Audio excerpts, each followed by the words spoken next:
How to link Hostinger domain to Shopify. To link your Hostinger domain to Shopify, start by logging into your Hostinger account and going to the DNS Zone editor.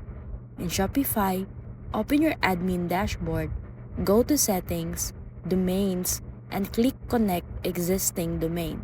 Enter your Hostinger domain and click Next.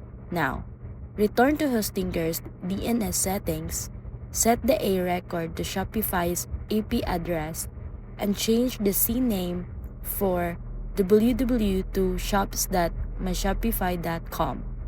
Save the changes and wait a few minutes for the DNS to update. Back in Shopify, click Verify Connection. Once verified, your custom domain will point to your Shopify store, giving you a clean branded URL. So that's it.